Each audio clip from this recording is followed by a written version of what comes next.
Hi! Hello! అందరికీ నమస్తే అండి. అందరూ ఎలా ఉన్నారు? బాగున్నారు కదా! నేనైతే చాలా బాగున్నానండి. నేనైతే ఈరోజు దుర్గమ్మ పూజ అయితే చేస్తున్నానండి. తిరుపతి వెళ్ళొచ్చాం కదా! అమ్మవారికి ఉపహారం అయితే తీసుకుంటున్నాము. దాని కొరకు పప్పు, బియ్యం అయితే నేను గ్రైండర్‌లో వేశాను. ఓ పక్కనైతే ముద్దపప్పు పెట్టుకున్నాను. మరో పక్కన బూరెల తోపులోకి అయితే పాకం మరిగించుకుంటున్నాను.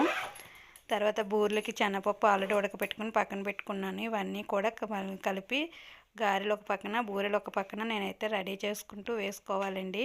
ఇదిగోండి ఇక్కడైతే గారెలు రెడీగా ఉన్నాయి. రుబ్బు వేసేసాను కాబట్టి రెడీగా గారెలు అయితే వేసేస్తున్నాను. అమ్మవారికి గారెలు, బూరెలు పెట్టి కాస్త పసుపు, కుంకుమ, చీర, జాకెట్ పెట్టి ఉపహారం అయితే తీసుకుంటున్నానండి.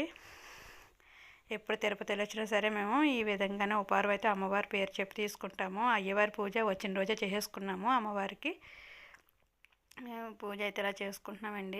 దేవుడి దేవాలు అంతా చాలా బాగా జరిగింది. దర్శనాలన్నీ బాగా జరిగాయండి. అలాగే ఇంటికి క్షేమంగా వచ్చి చేరాము. మళ్ళీ మళ్ళీ మనకి దైవ దర్శన భాగ్యం కలగాలని చెప్పి అయితే మనస్ఫూర్తిగా దండం పెట్టుకుని అయితే వచ్చేసాము.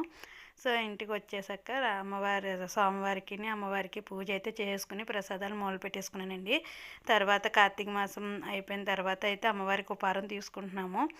ఎందుకంటే కార్తీక మాసంలో ఎవరు నీసు అదే తినమండి. నెల రోజులు కూడా ఉపవాసం నీసు తినకుండా ఉంటాము.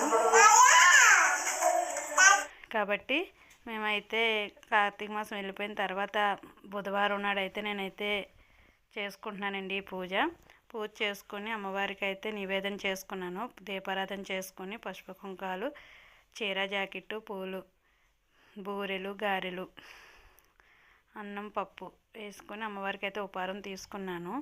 నేనైతే ప్రతి సంవత్సరం ఇలాగే చేసుకుంటానండి. అలాగే కొత్త అమావాస్య కానీ దసరా నవరాత్రులు కానీ ప్రతిసారి నేను అమ్మవారిని తలుచుకొని పూజ అయితే చేసుకుంటాను. నాకు ఎందుకు అలా ఇష్టమండి. సో ఇక్కడ మా ఇంటిలో వాళ్ళందరూ బయటకు వచ్చి నేను పూజ చేస్తున్నాను కదా చూస్తున్నారు. వాళ్ళు దండం పెట్టుకున్నారు. మా పిల్లలిద్దరూ అడవడి తెగ చేసేస్తున్నారు. ఇక్కడైతే దీపారాధన అయితే కంప్లీట్ అయిపోయిందండి. దీపారాధన చేసి అమ్మవారికి మొక్కేసుకున్నాను.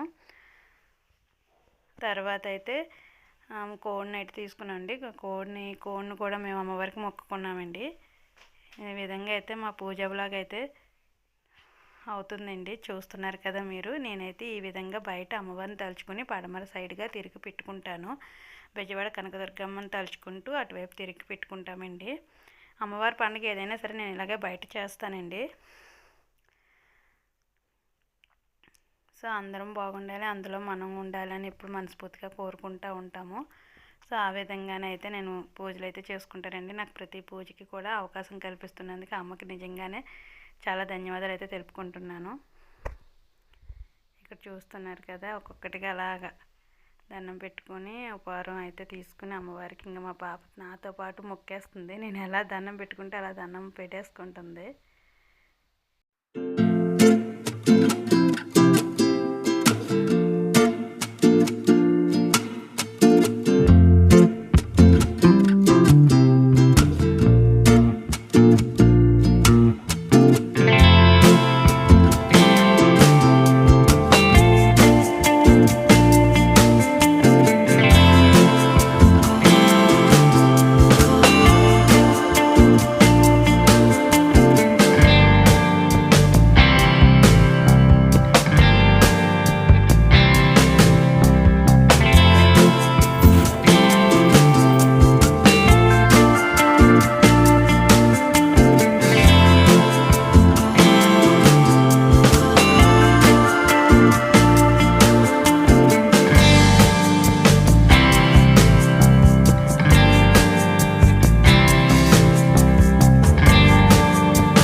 చూసారు కదా, పూజ అయితే ఈ విధంగా పూర్తయిందండి. చాలా సంతోషంగా అయితే పూజ పూర్తయింది. తర్వాత లోపలికి వచ్చి ఇక్కడ మధ్యాహ్నానికి ఫుడ్ ఐటమ్స్ అయితే ప్రిపేర్ చేశానండి. బిర్యానీ వండాను, తర్వాత నాటుకోడి కూర అయితే వండాను.